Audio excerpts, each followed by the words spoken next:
I've had a girl who's working for us almost a year now, doing AAT first year. She's only 17 years old right now. And we had a girl who passed first class honours degree from Huddersfield University for accounting finance degree. That's a good uni to pass. So we saw that, that sounds good, man. First class, right? Mm. And I believe this, right? She came in, she worked with us for 4 months. And this girl, the 17-year-old, started managing her. Swear. Started managing someone who graduated with a first class honours degree. Hi and welcome to episode 4 of The Right Route, hosted by myself Liam and co-host Kayode. Thanks so much for tuning in. Hopefully you've had a chance to listen back to previous episodes. And if you haven't, don't forget to subscribe to the podcast and catch up on anything that you've missed so far. So I wonder, have you been considering your education and career prospects? If yes, then listen up for some great advice and tips from what employers are really looking for, from the minute that they receive your CV through to your first day and beyond. If this podcast has helped you, then please don't forget to leave us a rating and review, and also share it with anyone you can that you think it will be useful to. So without any further delay, let's learn some secrets about what an employer is really looking for. So in this episode, we're talking again with Kayode. Hi, Kayode. And we're talking about what employers might be looking for when you are going for or applying for a role at their company. And I think this is so key because at the end of the day, it doesn't really matter what you are looking for, what you want, because you're not hiring you unless you want to become a business owner yourself.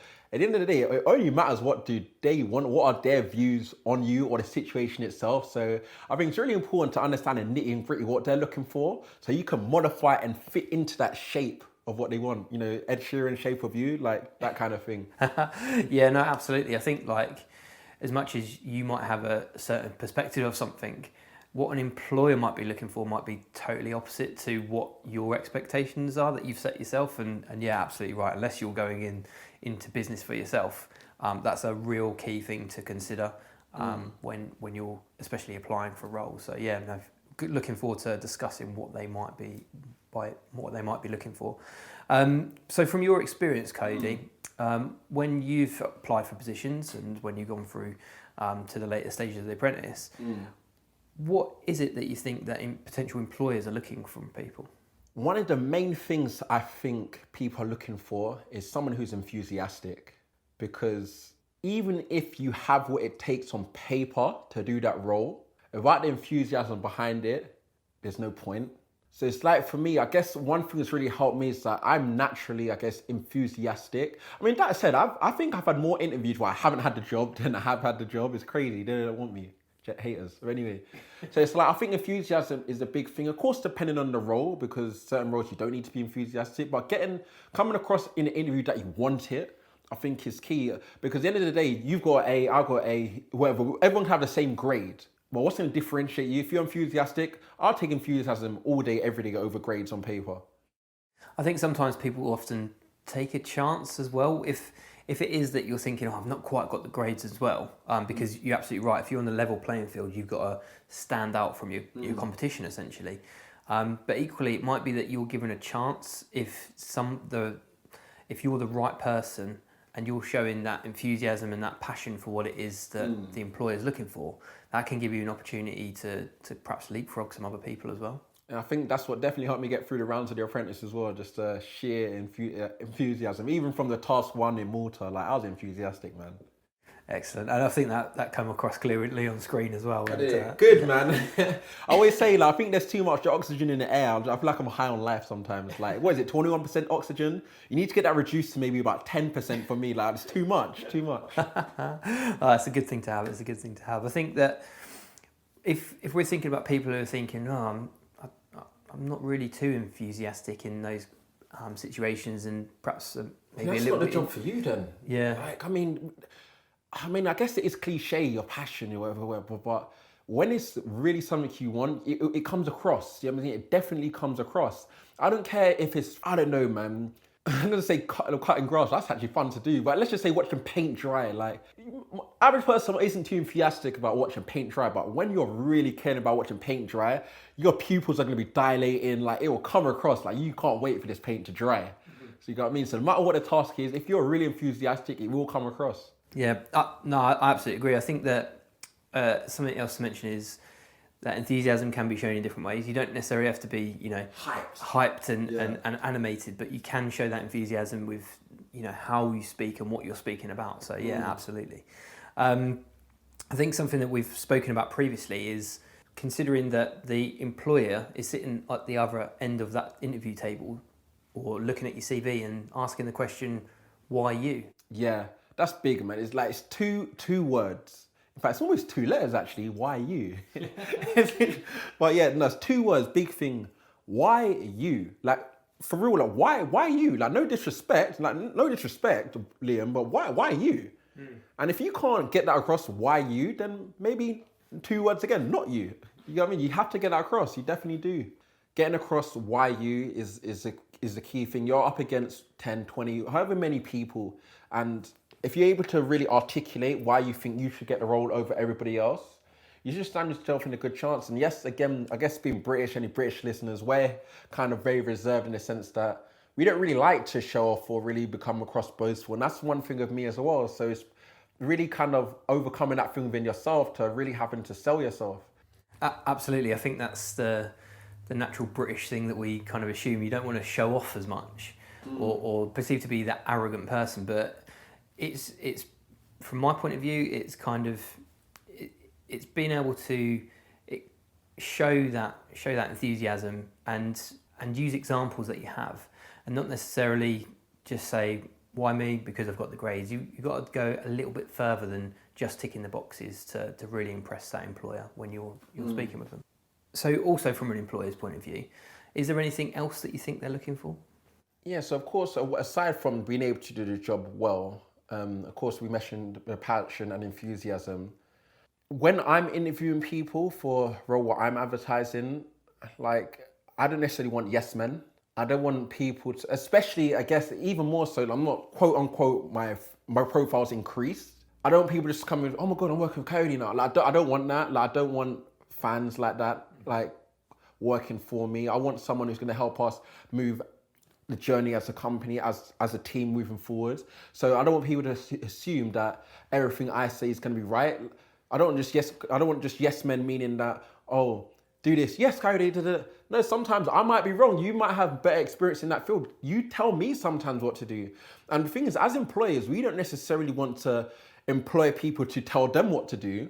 I want to employ you so you can tell me what to do better, because I don't just want to employ people who have more knowledge than, because I'm not going to grow as a company. I want to employ people who are better than me so we can move together.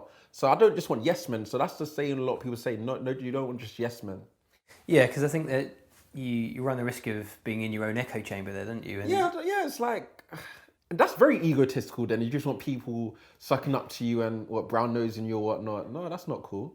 Yeah, and I think, like, by not being a yes man or woman. Woman, yeah, that's true. Sorry, yes, woman as well. But by avoiding that, you're not going to be that robot, because at the end of the day, people want to employ a human being, and it's having those personable human being skills that will hopefully help you stand out from your competitors.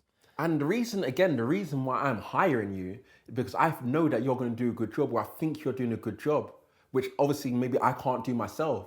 So from an employer's point of view, I want you to do that job to the best of your ability, and I don't want necessarily have to interfere. I want you to do it. I want you to do the job. You do it. This is what you're skilled at. I'm not necessarily skilled at it myself, but you are. So I want you to be able to convey that in the interview and to do that in the job itself.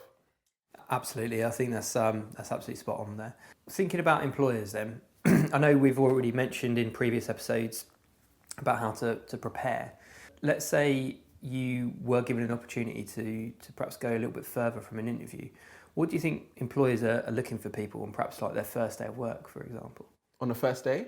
Interesting, good question. On the first day, someone who wants to make an effort to fit in with the rest of the team. So not someone who's in a silo, but someone who, again, it goes back to introvert, extrovert. If you're not really the extroverted type, I mean, I get that. I mean, I don't know, is introvert, extrovert even a real thing? Everyone's saying it's more of a continuum now anyway, depends what situation you're in, but definitely someone who makes an effort. Whatever that effort is for you, what your effort might not be the same or better than someone else's effort, but as long as it's within you, you know you gave your 110, then that's cool. That's what I'll be looking for on the first day. Someone who's trying to go the extra mile.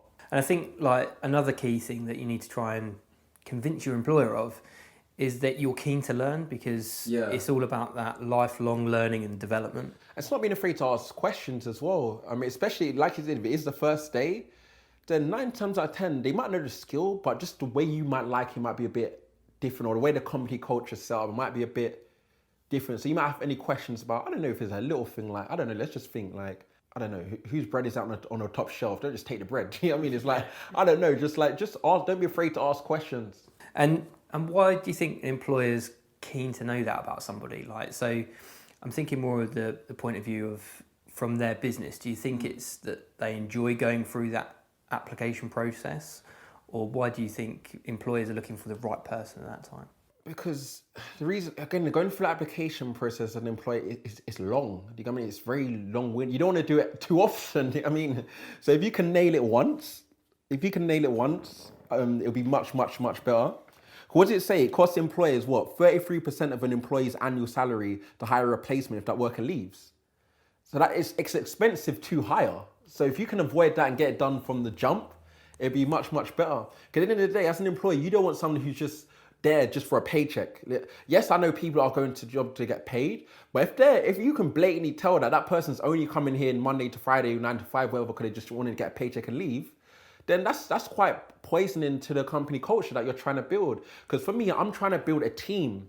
And I know they say there is no I in team apart from in the A, which is kind of hiding, but I'm trying to build a team. So if you're just here for a paycheck and trying to bounce, then just say that from up front. Be up front with that. So I don't want to have to just be honest. If that's what you're there for, then cool, fair enough. But for me personally, if I'm building my company, I'm trying to build a team. I'm not just trying to build someone who's here for a paycheck and leave. If you are, cool. If you are, and I need someone to do that, then cool, get your paycheck and leave if you're adding value in that sense. But as a company who's building a team, if they want to have to keep rehiring because it's costing 33% every time, then they want a team player, not just getting paid and bouncing. Something that perhaps the listeners might be keen to know, as well as knowing that employers are keen for you to do well. They're not there to kind of just cross you off the list and be nasty and horrible or anything like that. They are looking there to encourage you about what it is that encourage you to do the best that you can do and be a part of the team that they're employing for. But I know sometimes the interview process does take a period of time. And I know that sometimes it can be a little bit frustrating for people when they're applying for jobs. I remember when I left university, I applied for so many jobs and didn't hear a response. And even at that interview process, it does take a period of time, doesn't it? Yeah, definitely. I mean, what they say the stats is that it takes on average 27.5 days from advertising to hire. And I think I can definitely relate from that when the Apprentice was on, because I was hiring for a PA. And again, I wish someone advised me to do this before the show was aired, because when it was aired, I've got no less than 1,000, I'm not even trying to exaggerate, but no less than 1,000 messages a day across all platforms, including email, Facebook, LinkedIn was probably the worst. I was getting literally a foul. It was just crazy. So I was like, right, I need to get a PA. But then I did not realize how long the process would take. And so by the time with me hiring for the PA, I was missing out on so much things because I just couldn't. For example, let's just say I put out you put out an advertisement, deadline 2 weeks later, for example, let's just say that's 14 days already. Mm-hmm. You block off 3-4 days to interview. Mm-hmm. You're on to 17 days, and that's if you're doing it back to back for 3 days. And then you manage to get down to another 2 people, take a day to decide, for example. You're on to day 20, do you know what I mean? So it can take a long time. So it's people need to be aware that if you don't hear back for it immediately, because it does take a while. And that's why even more so, it's important why they want to hire right straight from the jump, because with my PA position, it was good for the time, but it's I wish I maybe had more, I wish I was more free to be able to do it. I was so busy, it was just crazy. Yeah, I think that, and I think especially in today's world, we're in an instant society, aren't we? We want to hear that instant reply of, yes, you got the job. You want to hear it yesterday. Yeah. And I know people are keen, but yeah, it is having that little bit of patience to just, kind of hold on. And I suppose, how long do you think you should leave it if you are waiting for a job? See, I've been bad at this in the past, and I got told to stop emailing. Because you know me, it's like, in fact, I know that I've got a chip in my, I know I've got an ego and a chip in my shoulder in that sense. I'm like, listen, I interviewed for you. You should be begging me to come and work for you. So it's like, I think I emailed them. I think it was daily, and it's like, Kayode, you need, like, we're not giving you feedback. You need to stop ringing. I'm like, no, you don't understand. Like, I need to know. So it's like, not, you don't want to bombard them. So I in the past I haven't been. Maybe this is why I just do my own thing now, because it's like my follow-up game has been very weak in the past. But wait a while. But you need to realize that what's done is done. Like, there's nothing you can do. You gave it your best shot. What's done is done. If you haven't got a job, you know, on to the next one. You know, just on to the next one. You know, get the ball rolling again for the process for the next one. Still follow up if you can. If they say no, they're not giving you feedback, don't email them back again saying, what do you mean? Yeah, that might not be the best route to take. I was angry. I was like, what? And you know what the job was for? This job was for a speaking role, like to speak in schools for this company. I said, you do realize that I do this by myself anyway. Like, I was not happy. I was not a happy bunny. Oh dear. So, I mean, I think, do you think perhaps a week's a good period of time to wait, just if you haven't heard anything in that kind of process, unless you've been otherwise informed by the interviewer? A week seems cool. 2 weeks is wait. It's like you don't care. See, I'm still the next day, man. I'm still the next day. I'm sorry, Liam. I'm sorry. I want to hear the next day. I'm sorry. I don't care how many people you got left to interview. You told them the position's been filled now. We interview Kayode now. The position's filled. I suppose that shows you're keen, doesn't it? Yeah. Sorry, that's just me. Sorry, man. But a week seems cool. 1 day if you're me. So equally, like if it is that you've kind of found a position, and it's not really kind of the role that you were looking for, it's not challenging you. What do you think? Just kind of persevere and see what happens, or? See, that's the thing. It's like, at what point do you quit? I'm quote unquote quit. Is it quitting or is it pivoting to something else? Is it trying another berry? As we touched on in previous episodes, it's like, I mean, I haven't got too much experience of this myself in the sense that the only role I've ever had was when I was vice president of my students' union, and my term in office came to an end. It was a 1-year term, so that was it. I've never been in a position where it's the ongoing, continuing thing until I get fired or until I leave. I haven't really had a position like. I mean, what about yourself then? I mean, you've had positions whereby you're staying there indefinitely until you get fired or leave, right? Yeah, I mean, my backstory again. You can listen into like episode 1 where we touch upon that a bit more in depth. But when I was at the supermarket and I'd got my qualifications and I thought, oh, that's it. I kind of just make do and just thought, I'll see what happens. And for how long did you do that though? Well, I was there for 3 or 4 years, but that's far too long. Like, yeah, I was going to say, yeah. I think mainly because I didn't know, I knew what I was interested in and I knew the kind of thing I wanted to do. But having tried to get a role and not being successful, I just become demotivated. And then I was stuck in that position. And that's not to say that I didn't start climbing that corporate ladder. What I would say is don't necessarily get stuck in that trap, because you start kind of going down that path where it's not what you want to do, and then you're focusing all your energy on that one thing that isn't going to get you to where you want to be.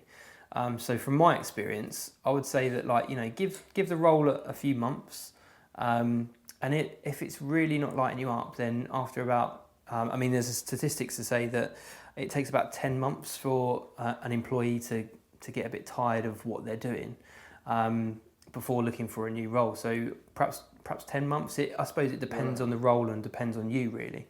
But I would give it a fair crack at a whip for at least the first month. You're just settling in, and you're probably learning on the job a bit.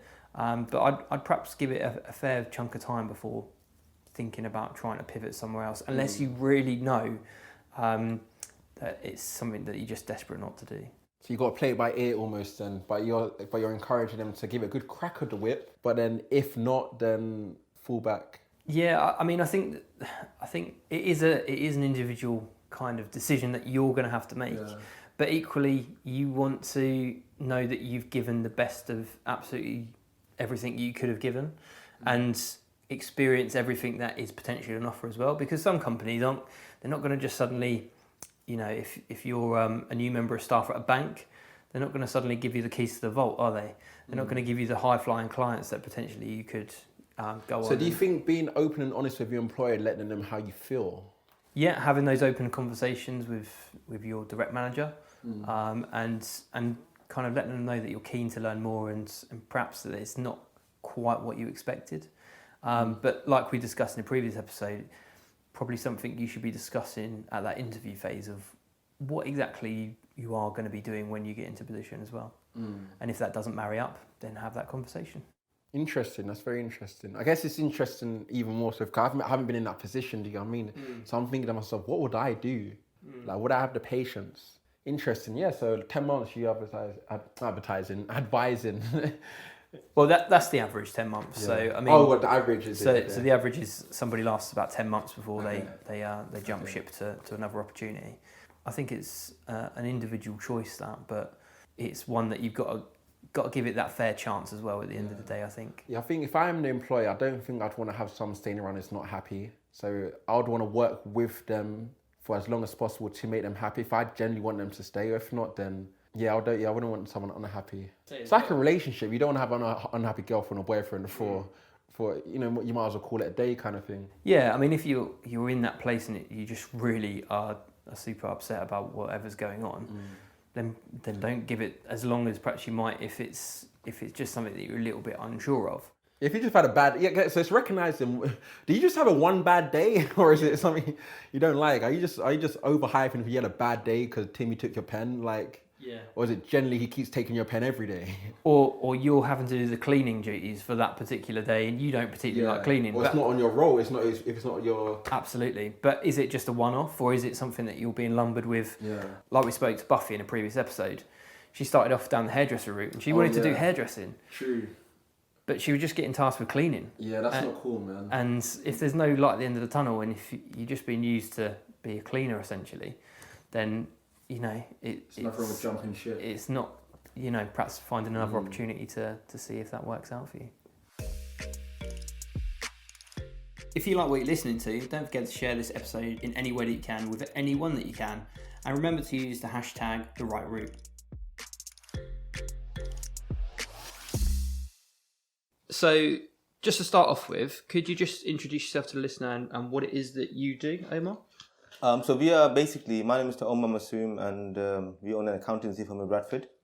So we cater your small to medium-sized businesses, large businesses. We also have contractors in our books. So we do forensic work as well. Awesome. And when you say forensic work, is that... So forensic is basically when you go investigation work. Okay. So we get sometimes Crown Prosecution Services giving us jobs.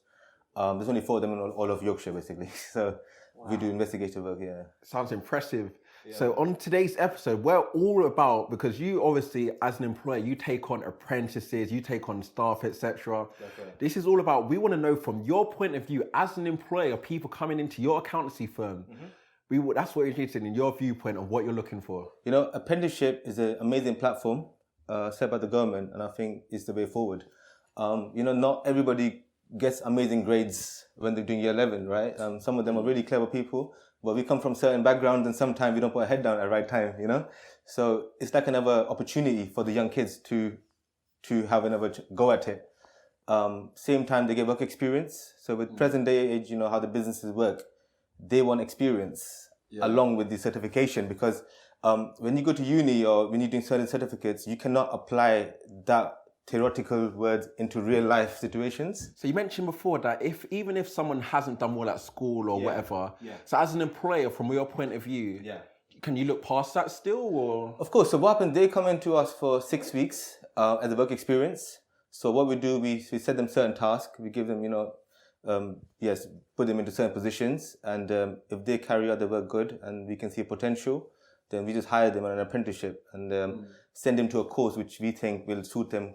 And what type of person are you looking for those particular roles? Somebody who is a bit out of the box. It depends on the business, obviously, but the way we approach our work, we know you're old school accountants. We are the modern accountants. So old school. We're not old school. We are new school. We have a different approach to our work, and we want people who are, who can think out the box, who are dynamic thinkers, not static thinkers. Because you're not just trying to be the everyday accountant. You want to be, so the vision of your company, the way your culture is, that you want to be out the box thinking. That's right. So you're looking for someone who can join you and be an out the box thinker. That's right, and add to the business.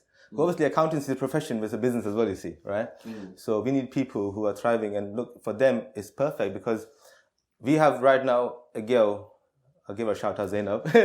And we have shout out to Zainab. Shout out Zainab. We have Pfizer. We have these kids are amazing, and they're coming in, and they are not in an accountancy course right now, and they're doing better than accounting degree holders. Really? Because we have given them such a good understanding of the work. They're there with experiences, and yeah, they're doing amazing. So I think the amount of times that you hear that of like people who've gone into the world of work and got that experience. Yeah. Compared to somebody who goes to university, thinks they've got all the knowledge, and then they have to almost relearn and start from the bottom again, don't they? Because they're told the black and white facts and the amazing knowledge, I'm sure, but obviously it's a different world, isn't it, when you get into that world of work? It is, yeah. You know what we usually say, the degree is important. You know, let's not say it's not important, but it's important. What it does, it teaches you your know-how, how to sit down in meetings, in boardrooms, how to talk, the jargon, right? But the real life situation, you learn with experience. That degree does not teach you. Okay, so you're hiring at the moment. You've got a position that's open. Yeah. You've got all of these CVs on your desk of someone who you can hire. Yeah. What are you looking for on their CV? What we're looking for is somebody who is, again, same dynamic thinker, who's hardworking. Even because they're 16, 17-year-olds, sometimes they're not mature enough for the business. Do you know what I mean? Like sometimes they're good, but they're not mature enough. But then some kids are mature, and they just need the opportunity. So for the first 6 weeks, we give them the opportunity to see, can they gel into are they mature enough for this job? So you're looking for mature people. So I think that's important. And even if people are 16, 17, 18, we spoke about this before on the podcast in the sense that they have to realize that you're not at school anymore, right? You have to become mature to be in the world of work, working with other professionals. Absolutely. This is what it is. If they can pick it up, it's happy days for them. I mean, I love what you say as well about the work experience. You offer them that taste of what you're all about. Yeah. But it's not just about them learning about you. It's you're having a look at that person as well, isn't it? That's right. Yeah. So it's almost like a prolonged interview process, I guess, because you're able to both have a kind of a view of each other. Does the person on work experience enjoy what it is that they're doing? But equally, can you see them fitting into that business? This is it. And sometimes some kids are really good, but they don't fit in with us. They don't fit in our system. Then so what we do, we let them go. However, they gain enough experiences. Honestly, I've had so many kids who never hired, but they found really good jobs. And they still stay in contact with us. They call us because they're very thankful to us for us to give them the opportunity. Because a lot of times, some firms you go to, they just make them tea and post letters. You know what I mean? But with us, not like that. We give them proper tasks, Excel work, Word documents, and so yeah. So do you have any? So we know what kind of person you're looking for. You mentioned that you've got to be mature. Yeah. You mentioned that they've got to be an out the box kind of thinker. Absolutely. Have you got any examples in the past where you've had someone who isn't good? Yeah. You're saying yeah? Okay, it's good. Give us something. Hit us and give us some examples of somebody who hasn't been good. The thing is, there's nobody who hasn't been good because end of the day they're young kids and you can't take that away from them. But it's just sometimes they just left school, right, and they're still in the same mindset as school. They don't come on time. Right, they'll wake up late. You give them certain tasks, and they're like, "I can't be bothered." Really? Yeah. So did they actually tell you I can't be bothered? They said, no, they don't say I can't be bothered. But it's like they can say indirectly. You know what I mean? So yeah, like a roll of the eyes or a huff. Yeah. Right. So then we know they're not for us. You know what I mean? So yeah. So if somebody's coming into your workplace and they got that opportunity with you, have you got any kind of top tips of things? Obviously, be kind of motivated and But anything that you can think of to kind of give people that advice if they're going into that world of work experience? 100%. I mean, look, when you are going for the interview, so you know where you're going, they're accounting business or maybe their business, different kind of creative business, web designers, IT. Just do your homework before you go. You need to know what you're getting into. Why do you want to go there, right? What kind of stuff they're looking for. I mean, from a kid, you're not expecting them to be engineers, right?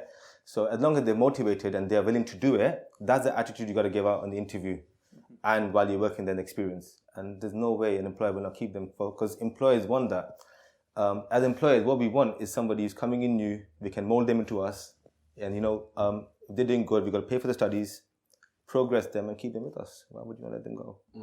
Of course, I mean, we always hear the statistics. It costs, what, 33% of someone's annual salary to replace them and stuff like that. It costs a lot to replace whatever it is. Absolutely. Yeah. So imagine, you've got the applications on the desk. You picked some, you shortlisted some to interview. Yeah. And interview, what would impress you at an interview? All right. What will impress me? Because I'm. Well, have you got an example of someone's going like, you know what, he or she, like, wow. What we do is first of all, look, the first impression, last impression, how they dress, how they come across. You know, how Do they have to wear a suit?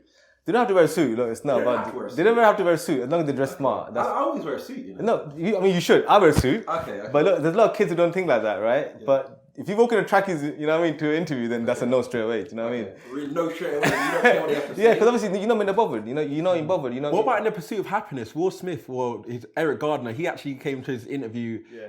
Just out of prison, and he still got a job. So, I suppose he had a reason to back it up, though. Okay,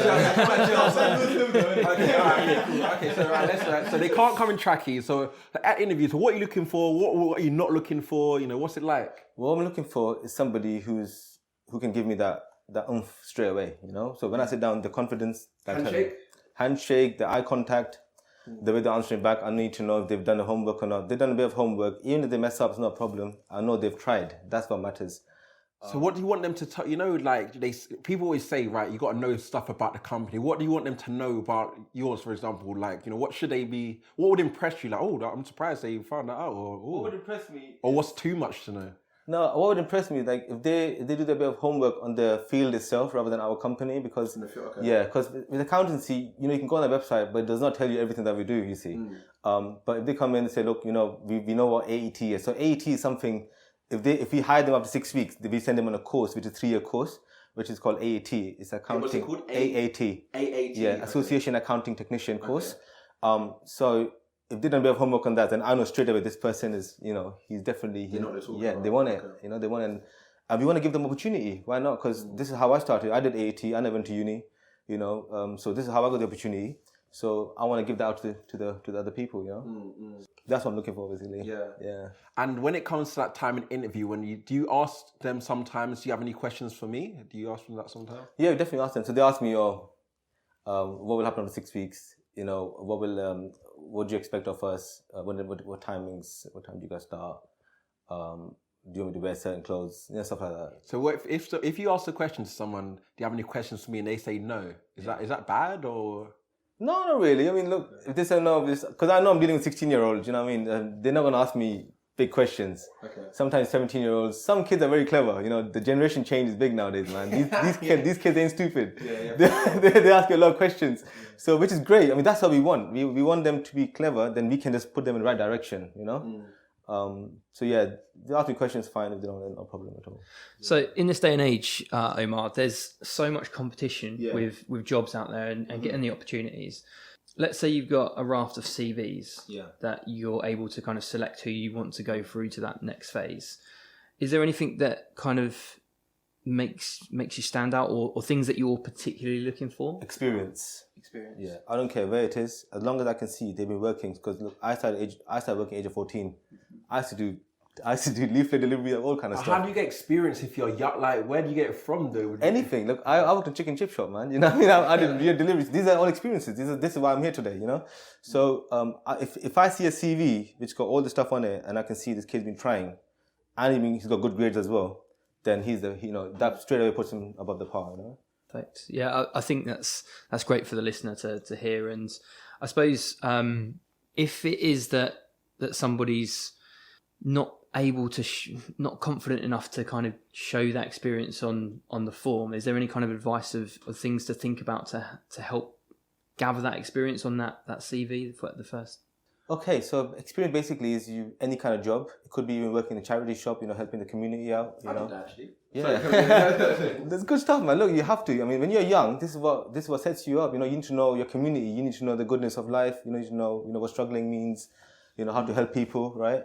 There are boxing clubs, there are sports activities happening in summer. You can help them out, Yeah. That all adds to your CV, and you've got to put that down so people do notice it, And do you look further into each candidate's social media, perhaps? Because I know that's a big thing these days that companies often do that. I just quickly say the name on the Google, it comes up or not, and Facebook, obviously. You can check on Facebook just to see, so obviously, when through Facebook you can tell what they're about, because our job is not, it's not a business, it's a business and it's a profession. You see, we have people's personal details in there. We have bank account details, we have a customer detail, we have the information. So these people, they can be, if they want to be bad, they can do certain things.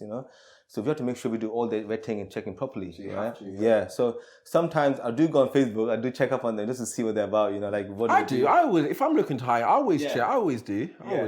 It's something that you do, right? Just to see who you're hiring. Sometimes it gives you a different side to them. They're more creative or something. Because at the interview, they're just putting on their best face, but what are they like behind closed doors? Do you know what I mean? It's like, because they're still carrying your brand reputation, your company's reputation. Absolutely.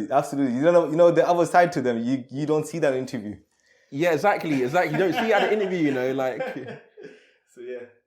And another thing we talked about is kind of from the student's point of view, the tips that we've kind of been giving people is that the interview is that whole process. It's not just when you're sitting in front of you behind the desk, but it's from everything from the CV that they send in all the way through when they first arrive at your building. Yeah. So is that true from your point of view? Are you always kind of observing them the entire time that they're there? Yeah, we are. In the interview, we observe everything we can. We have like a checklist. We also make them do certain activities. So they'll have like few tasks to do for us, nothing too difficult. And then, we'll see how quickly they do it. We don't tell them this, but we see automatically. So this tells us what they like, Are they hands-on? Are they lazy? Because in our field, we have loads of we have bookkeeping jobs, we have admin, different levels of admin. We also have a marketing team because we are a big firm. So sometimes some of them might not be good for accountancy, but I can see that they're good talkers. So I might just bring them on the marketing side of things, and then they can do a bit of social media marketing for us, or they can go on the phone, just do telemarketing. It's all about finding the right people. If you come across good people who are sharp, who are positive, and they want to get somewhere, then we want them. Because we also have other businesses running as well, not just accountancy. So, man, your firm sounds like it's just like a galactic, huge, No, it's not. It's just we are young when we're trying. Yeah, we are young when we're trying, and that's what we're doing. Yeah, that's good stuff. Yeah, man. I think that's great to try and help those people that might not necessarily be aware of some other positions that you've got. That's right. But when you can identify that they would fit perfectly into an number. Yeah, absolutely. Yeah, so it's like if you're a good employee, you can just see that. I think that's key. That is so key that your employee would try to. They want to keep you, so it's like just still show your best. You might not be good in that particular role, but he or she might want to put you somewhere else. So. Yeah, plus also nowadays with all this crime scene going on, there's problems in streets. This is an opportunity, it's like, because those kids, some of them from deprived areas, they have not done good in schools because they were in certain situations, they couldn't do it, right? But this gives an opportunity to earn money, to get experience and get back on the ladder again. And so in a way, they're taking kids off the streets as well, So what's happened to some of your students, some of your apprentices that have gone through that journey with you? Yeah. Are they able to continue their progression through your business? Yeah, of course. So we got 3 right now who are working for us at the moment. Faiza, Mahima, Zainab. I've shouted you guys out. I've shouted you guys out, just so you know. So basically, look, they're almost finishing the first year now. So they're doing accountancy. So AAT now. So that's a 3-year course. After 3 years, they will be accounting technicians, right? So that's a wage of at least 30K. So considering you're only 17-year-old, by the time you're 20, you got a job. You got a job which is like 25, 30K, right? And you're in a permanent position. What else do you want? You can carry on doing a chartered accountancy. You got experience within 3 years, which is paid by us. By the time you're 24, you're chartered accountant. Your life is sorted. Forget the uni. Your life is sorted. So it just depends what route you want to take. So going uni or having bad grades in GCSEs or A level is not the end of the road. It's very important though. Please do study hard.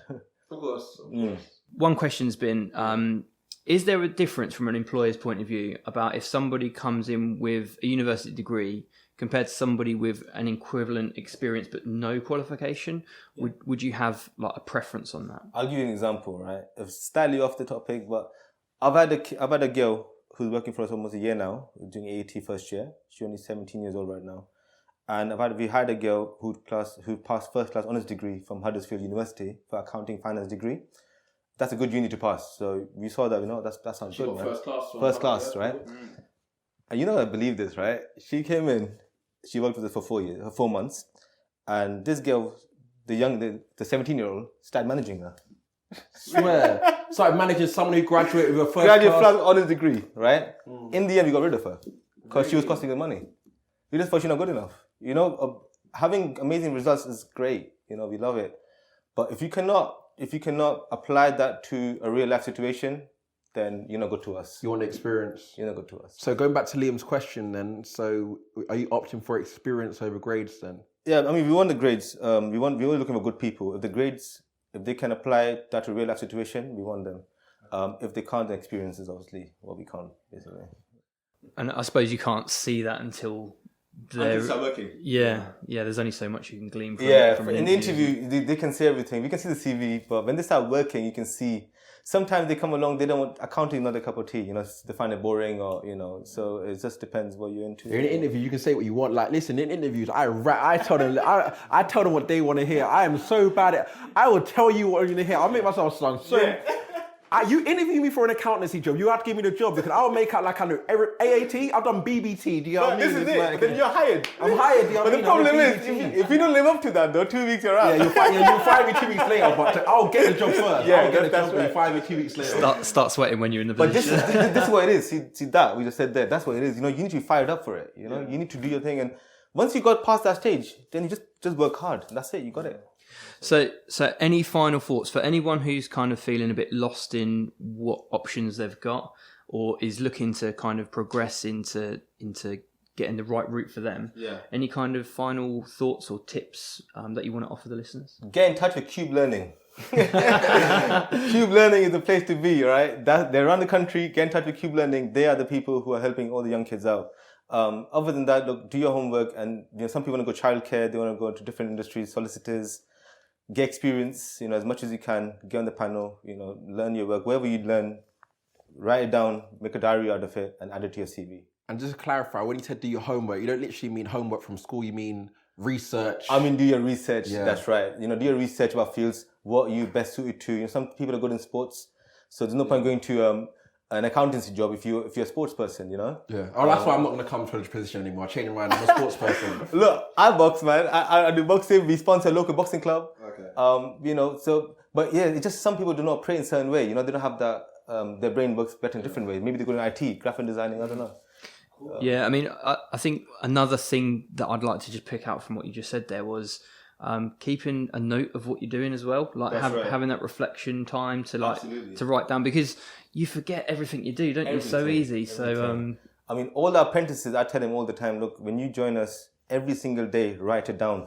They think, no, we remember it, we know what it is. But what they don't understand is every single minute something new is happening around them, and they need to write it down. That's experience. Absolutely fantastic. So it just leaves us to say thank you so much for sharing it with us today, and good luck and all the best for the future. Thank you very much. Amazing to have you guys here as well. With you guys. Yeah. Okay, great. Perfect. No, thanks very much.